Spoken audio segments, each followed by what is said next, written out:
Please be seated. You know, the sure sign of a rookie preacher, and one of the first real rookie mistakes that preachers might make, is they pull out a dictionary and they say, you know, according to Merriam-Webster, the word X means. This is why I'm not going to do that. I wrote it down. And according to Merriam-Webster, the word pride means 3 different things.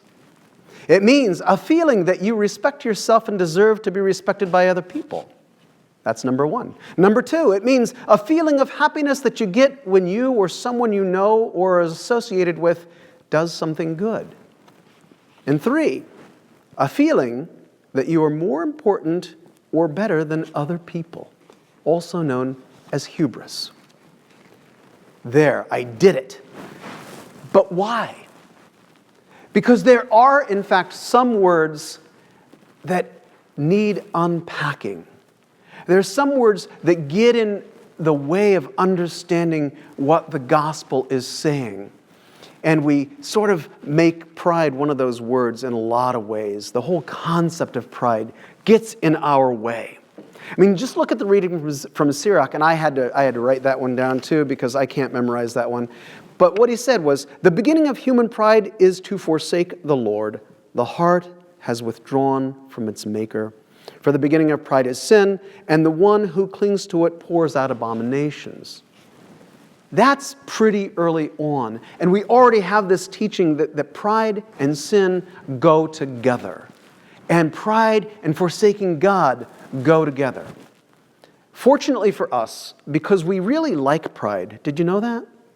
I mean, we talk about pride, pride is a sin, and that's wonderful, until we feel proud about something. And then all of a sudden, this whole pride is a sin thing is outdated and silly. Or is it? Fortunately for us, pride, not all forms of pride are really sinful. In fact, if you look at those definitions, 2 of them are pretty okay. And 2 out of 3 ain't bad. But which one is the one that's sinful? And why? Why don't we just take them one at a time and have a look at and see some examples of them? I mean, the first one was that you respect yourself and you deserve respect by others. That makes sense. In the summary of the law, Jesus says, love the Lord your God with all your heart, mind, soul, and love your neighbor as yourself. And we sometimes forget that part. You cannot love yourself if you do not respect yourself and expect respect from others.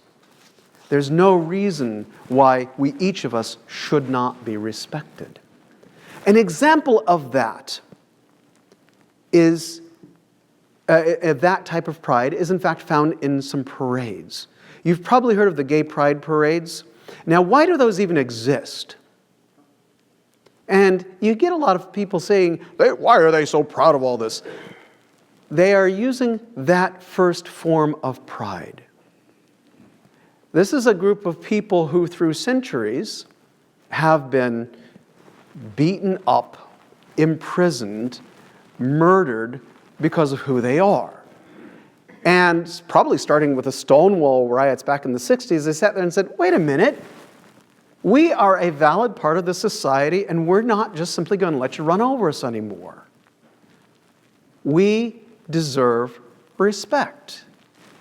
And so they started doing that. And so when they hold that form of pride up, what they are saying is, we respect ourselves, and we expect you to respect us as well. They have a long row to hoe still. Remember those shootings in Orlando? That wasn't very long ago. And within days, Christian pastors from their pulpits were saying, well, we're sorry it was a Muslim that did it, but what a great job they did. I'm not kidding. So perhaps there still is call for those parades. until we can all respect each other. How about that second definition, where you take happiness in yourself or in someone else you know or are associated with who has done something good? You know what that's like. You have a child who gets an A, and you say, I'm so proud of you. One example for us right now is I'm very proud of our church right now. This is something, and what I'm proud of them for is something you probably haven't even been following in the news. But in North Dakota, the Standing Rock Sioux Reservation is in the middle of a protest against the Dakota Access Pipeline. Now, why is that important, and why are we even involved in that? The Standing Rock Reservation is a place where, not far from some shale deposits, and this Dakota Access Pipeline Company wants to run a pipeline through two areas that are important to the reservation. One is sacred burial grounds. Think about running a pipeline through our churchyard, or if you're really into, if you don't really care about church stuff, think about running it through Arlington Cemetery. It's about that equivalent. And the other part is that it runs through, both over and under, a lake that is partially on the reservation. Now, this lake, which was created from the Missouri River in 1944, was actually created in violation of treaties that the tribe had with the federal government, but the federal government in 1944 said, we don't care. So they built the lake. It flooded tribal lands. It flooded the homes of thousands of natives who lived there, and they were displaced. Now the lake is a source of water for them, and it runs right through the Missouri River as well. So the pipeline wants to run through that. It is the only source of water for the reservation. It is also the only source of water for countless farmers and ranchers. So when the pipeline came through, or was started construction, they protested. And this is all very recent, just in the last few weeks. It started with just a few dozen of the tribal elders. And now, last count as of yesterday, there are more than 3,000 people from tribes all over the country, but also from a UN organization, from Christian organizations around, and other religions and other organizations who say this is wrong. It's wrong in part because it could be an environmental disaster. And that is the biggest argument that the tribe has. This could destroy our entire life here. And another part of the argument or protest is that nobody asked them. Nobody even informed them until it was already under construction. So the tribe does not necessarily say that the pipeline shouldn't be built.